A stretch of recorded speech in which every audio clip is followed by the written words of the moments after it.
Hello बच्चों, मैं हूँ मीनू चौहान और आज हम लोग हिंदी व्याकरण के अंतर्गत अपना नया अध्याय पढ़ेंगे जिसका नाम है हमारा शब्द विचार।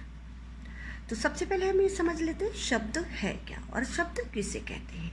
तो सबसे पहले व्याकरण की दृष्टि से शब्द की परिभाषा है वर्णों का वह मेल जिसका कोई अर्थ निकले शब्द कहलाता है।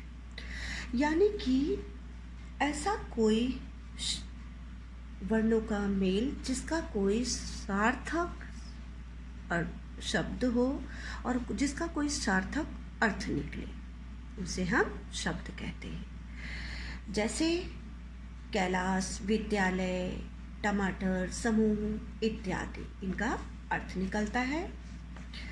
और शब्द के भेद, अब शब्द के कितने भेद होते हैं? शब्द के 4 भेद हैं।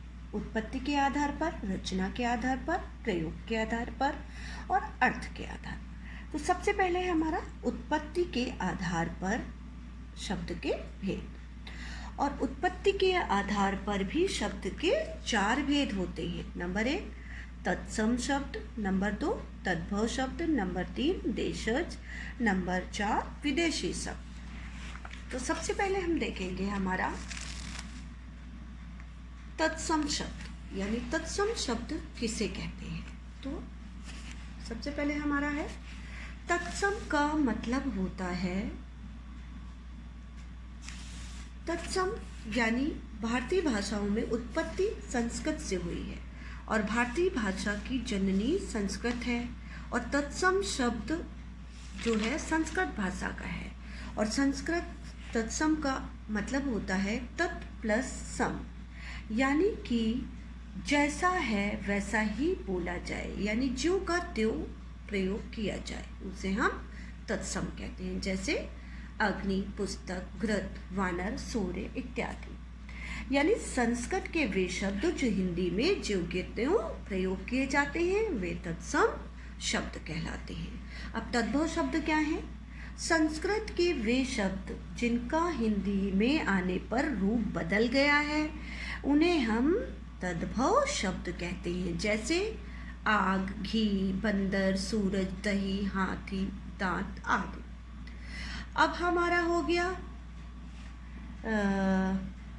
देशज शब्द। देशज शब्द क्या होते हैं? जो शब्द मूल रूप से हिंदी भाषा के ही हैं, अर्थात जो देशी भाषा से लिए गए हों उन्हें हम देशज शब्द कहते हैं। जैसे चिड़िया, खिचड़ी, जूता, पगड़ी, थैला इत्यादि। अब है नेक्स्ट हमारा विदेशी शब्द। विदेशी शब्द क्या होते हैं? ऐसे शब्द जो विदेशी भाषाओं से लिए गए हों, जिन्हें लिए गए हों उन्हें विदेशी शब्द कहते हैं। इनमें फारसी, उर्दू, चीनी, जापानी भाषाओं के शब्द आते हैं। जैसे tyre, college, doctor, company, gas इत्यादि। अब है हमारा रचना के आधार पर शब्द के भेद। तो रचना के आधार पर शब्द के 3 भेद हैं, यौगिक, रूढ़ और योग रूढ़। तो सबसे पहले हम पढ़ेंगे रूढ़ शब्द। रूढ़ शब्द किन्हें कहते हैं?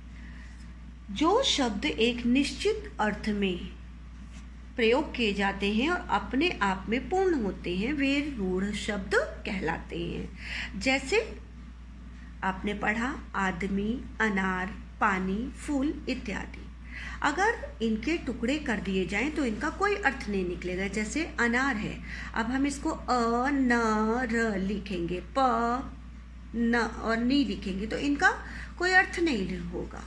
नेक्स्ट नंबर है हमारा यौगिक शब्द। यौगिक शब्द वे होते हैं, यौगिक का मतलब है योग से बना, अर्थात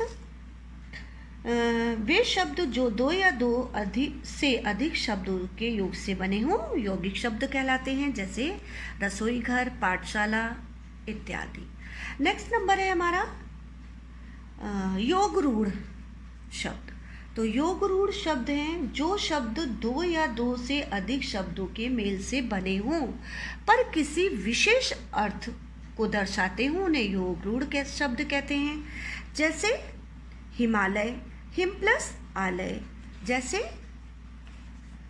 दशानन, नीलकंठ, पंकज इत्यादि। अब नीलकंठ, नीलकंठ अर्थात शिव, ये किसी और की तरफ इशारा कर रहा है, इसलिए ये हमारा योग रूढ़ शब्द है। अब है हमारा नंबर 3, प्रयोग के आधार पर शब्द के भेद। प्रयोग के आधार पर शब्द के दो भेद होते हैं, विकारी शब्द और अविकारी शब्द। विकारी शब्द कौन कौन से हैं? संज्ञा, सर्वनाम, विशेषण, क्रिया।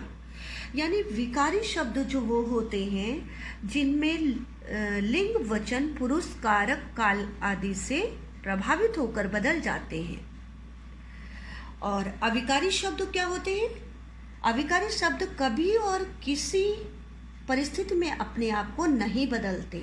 इसके अंतर्गत आते हैं क्रिया विशेषण, संबंध बोधक, समुच्चय बोधक, विस्मयादि बोधक आदि। अब है हमारा नंबर 4, अर्थ के आधार पर शब्द के भेद। अर्थ के आधार पर शब्द के कितने भेद हैं? एकार्थी शब्द, अनेकार्थी शब्द, विलोम शब्द, समरूप भिन्नार्थक शब्द, पर्यायवाची शब्द। सबसे पहले है एकार्थी शब्द वे होते हैं जैसे लड़का, मित्र, मोर, कबूतर इत्यादि, जिनका केवल एक ही अर्थ निकलता है। और अनेकार्थी शब्द क्या होते हैं? जिनके एक से अधिक अर्थ होते हैं, जैसे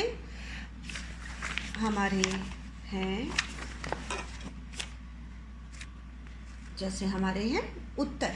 तो उत्तर के अनेक अर्थ हैं, एक उत्तर दिशा और दूसरा जवाब। अब है हमारा कर, तो एक है हमारा करसूंड, हाथ, टैक्स इत्यादि। ऐसे ही हमारे होते हैं विलोम शब्द। वे शब्द जो विपरीत अर्थ बताते हैं वे विलोम शब्द कहलाते हैं। और समरूप भिन्नार्थक शब्द जो सुनने में एक जैसे लगते हैं परंतु लिखने में अलग होते हैं, अंतर होता है, वे समरूप भिन्नार्थक शब्द कहलाते हैं। जैसे परिणाम, फल, नतीजा, और परिमाण माने मात्रा। अब है हमारा अभी तक फिर है हमारा लास्ट नंबर पर्यायवाची। तो पर्यायवाची क्या होते हैं? जिन शब्दों का एक ही अर्थ निकलता है और उन्हें पर्यायवाची कहते हैं, जैसे माता, माँ, अम्बा, जननी इत्यादि। तो इस प्रकार हमने देखा कि वर्णों के मेल को जिसका कोई सार्थक अर्थ निकलता है वर्ण कहते हैं। रचना के और शब्द के 4 भेद होते हैं, उत्पत्ति के आधार पर, रचना के आधार पर, प्रयोग के आधार पर और अर्थ के आधार पर। तो आई होप आप सबको समझ में आ गया होगा।